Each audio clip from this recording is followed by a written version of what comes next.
Good morning, everybody. Good to see you at drinks last night. I'm fresh as a daisy.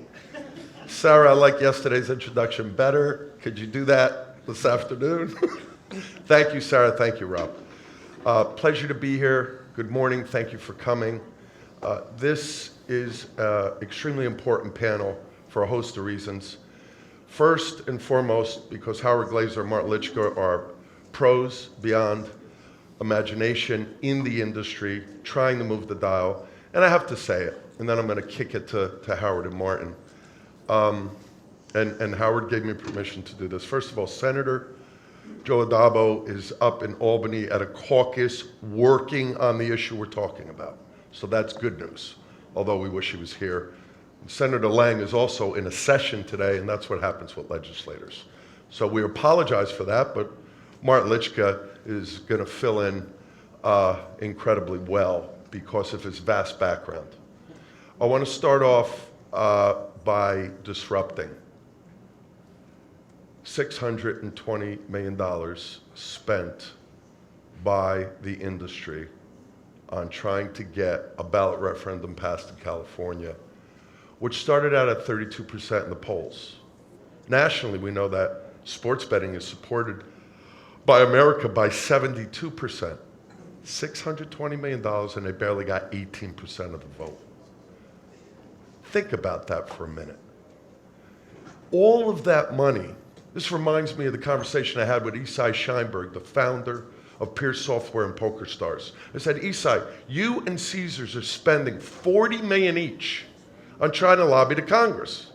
I said, I know your bill's not going anywhere. Why is that, Bill? I said, because Barney Franks is your prime sponsor, and my dad, who doesn't know a rat's ass about iGaming, is your second sponsor. And you've been doing this for 8 years. Right, Gideon? You remember this? And they didn't even get a committee hearing. I said, give me 10% of what you've been spending, and I'll get a bill done in my home state first, then we'll go from there. The tragedy is we need to double down on the industry on verticals that are far more profitable so that what Rob and Sarah were just talking about don't continue to happen. So with that, Howard Glaser, who's the head of government affairs for Light & Wonder, a very powerful technology company, massive background, chief of staff to Governor Cuomo, went to work for a number of different companies. Howard, give us the overview of what's happening in America on iGaming right now. Well, you want to be blunt in this discussion, right? Very blunt, Howard. I think the blunt is... And Howard, you only have 30 seconds, so. There's probably a greater chance that the Earth will crash into the sun while we're having this conversation than of iGaming being passed and signed in any U.S. state this year. That's just the fact today. That's your overview? That's the overview. Wow. I love it. We can move on to Caroline's panel and tell you why. I was hoping I could take a little nap. You know, any more? Nothing more to I'll add? say a couple of things. Great panel. I think you have to be realistic about where we are, and there are a number of reasons for why we are or aren't where we are in iGaming this year. First, some landscape background things. I call them headwinds, and I think everyone's aware of this at this point. But the first is that iGaming is not sports betting. Sports betting happened very quickly, explosively, 36 states in 36 months. There was some anticipation by analysts in the industry. The same thing would happen on iGaming. It was never going to happen. Sports betting is more about sports than betting. Sports is apple pie, and sports betting is apple pie a la mode. It is an easy thing for legislatures to do, especially when they have sports teams coming up all the time. iGaming makes people queasy. It's being on your phone, access to, in New York State, 15 million adults, 24 hours a day, 7 days a week.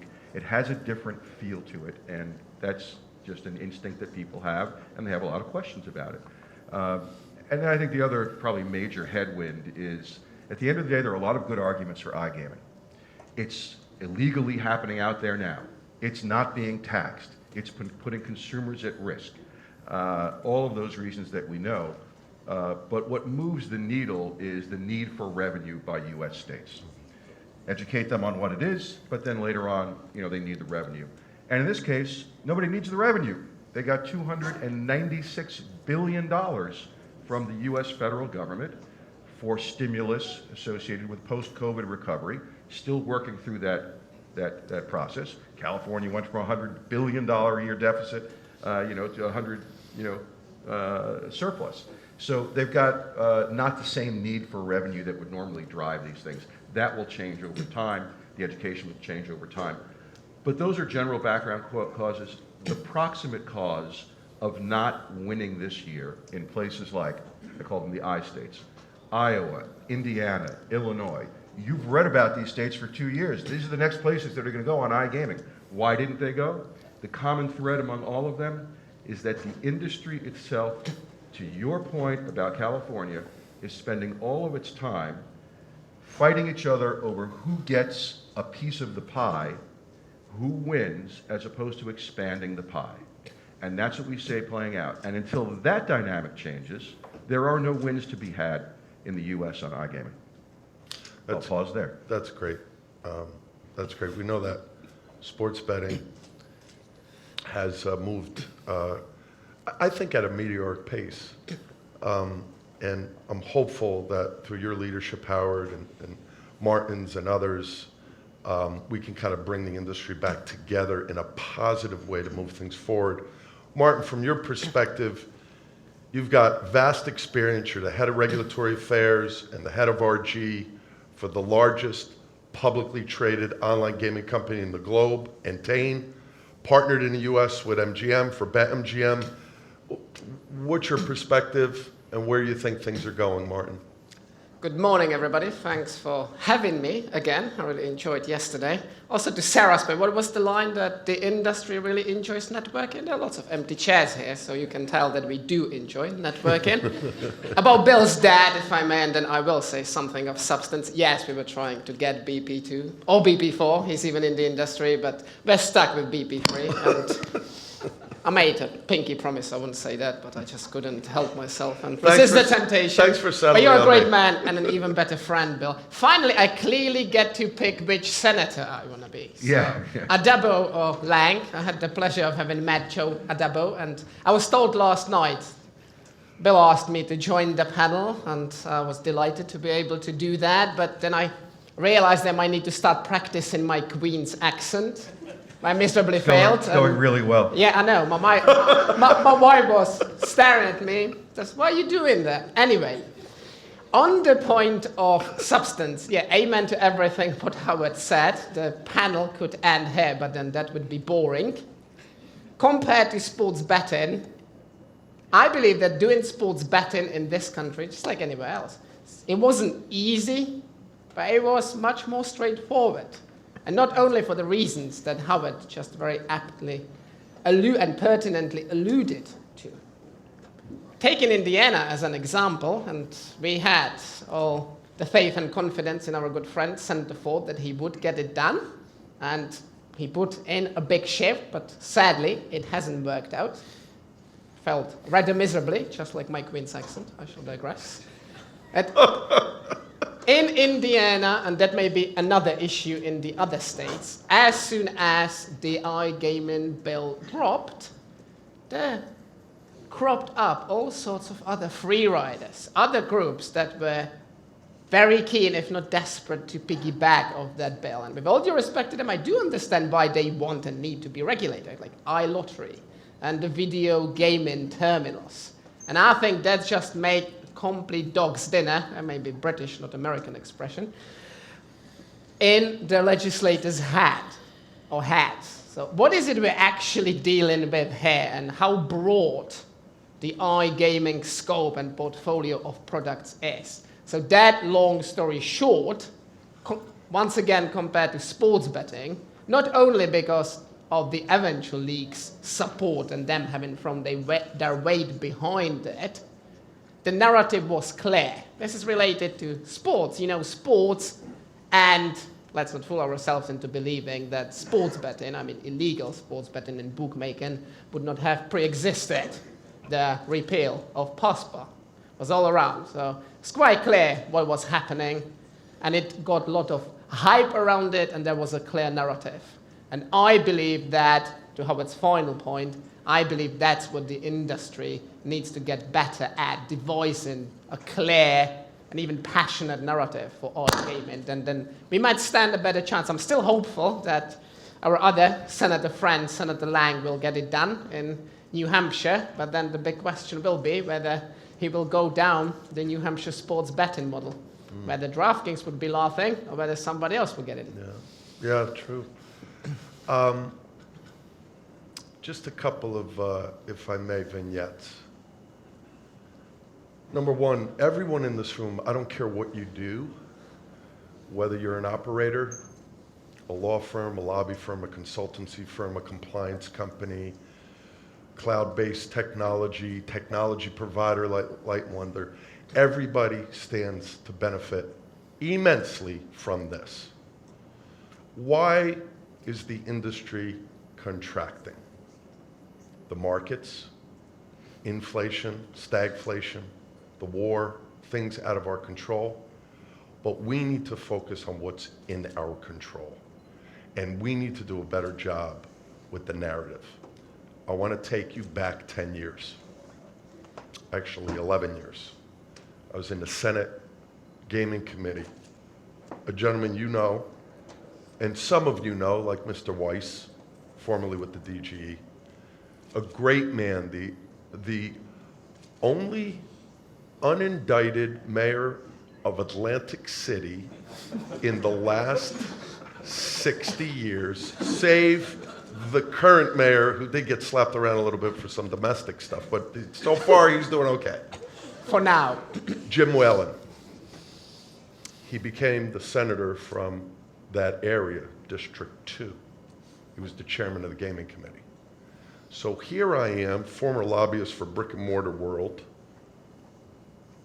now working on iGaming for iMega and PokerStars. Nobody else was involved. My friends with the AGA were dead set against it. All the brick and mortar casinos were dead set against it. Anyway, fast forward. Testify.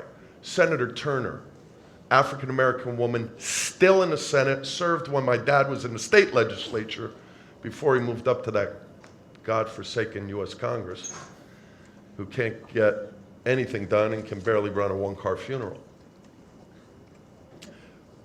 I said to Senator Turner, who was asking me questions about cannibalization, because many people in her district in Trenton commute to Atlantic City for jobs. Not only cleaning hotels, but dealing and managing and servicing. She said, Bill, I'm worried about two things: gambling addiction and cannibalization of the brick and mortar industry. I said, well, let me talk about cannibalization first. There is no proof anywhere in the globe that online cannibalizes retail. I'm going through that now with fixed odds horse racing. Same conversation. There's no proof of it. As a matter of fact, if done properly, it complements it. Now let me also talk about something that maybe everybody in the audience, not everybody there, was interested in iGaming.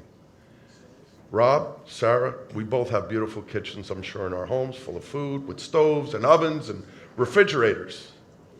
And I said, Senator Turner, I know you do too. But why do we still go out to dinner? Because we're social creatures. And if done properly, and this is where the education has taken so long, because the American brick and mortar industry, which I used to be a big part of till they fired me, because I was lobbying online gaming, because I believed in it. Because the second piece of the puzzle, and I think not as powerful as Howard's argument about generating taxes and creating jobs, not thousands of jobs, but enough to make a difference, is this is the way to penetrate the black market and to be able to monitor better and prevent gambling addiction. Black market operators will never come into the regulated industry, although many have tried. It's far more profitable. No compliance issues, no licensing issues, no tax issues. And that message has not gotten across properly. Martin Lycka, talk to me about how we can better craft arguments. You brought the industry together on the 12 principles of RG. God, why can't you bring them together on online gaming? Now you're blaming me. Yeah. Somebody's got to take the fall, buddy. I'll do that. Yeah, I'll fall on my sword right after the panel so that I'm not making any mess in this beautiful conference room. Well, clearly those 12 principles apply across the industry. And I believe the industry is, for obvious reasons, singing from the same hymn sheet when it comes to iGaming. And I don't mean to sound like, well, we want to get it done. I don't mean to sound like a broken record. We just need to beef up the narrative, make it more compelling, and most definitely what you've said about the black market. That needs to be the leading argument, even brushing the tax revenue and the like aside. From the pure responsible gambling and consumer protection perspective, everybody would also, of course, be much better off being part of the regulated market.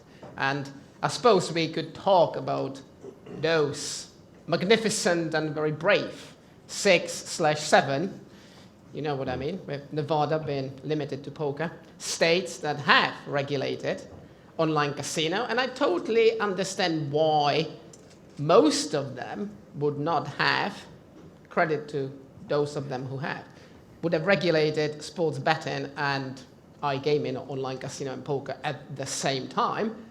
But now that opportunity is still there in a few states. And ultimately, just look across the border. Look at Ontario.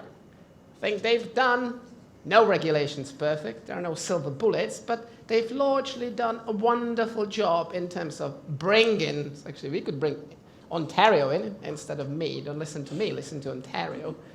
They brought the industry together. They resolved the conundrum of the previously, I'm not going to call it black market, grey market or offshore operators that have entered the market, and the operators that had not serviced the Ontario market in the past. So they've resolved that. They've got a full portfolio of products. So that, in my view, is the way to go. And ultimately, they are ticking all those boxes and hitting all their objectives. Reduce the black market, made a lot of good money for the state of Ontario because, and that's my final point, those COVID aid packages, they're wonderful, but they will not last forever. So actually that's the ultimate, to my mind, the glimmer of hope and the light at the end of the tunnel. Also going back to your point about stagflation and the current economic downturn, sadly coupled with the tragic war events in the Ukraine. So it will change. The question is how long it will take, and indeed, what kind of narrative the industry can come up with to do a better job. Let me make a comment on that. Narratives are very nice. No narrative has ever produced a vote by a legislator in any state legislature in the United States. Interests produce votes. The narrative pretties everything up. The question is, whose interest is iGaming in?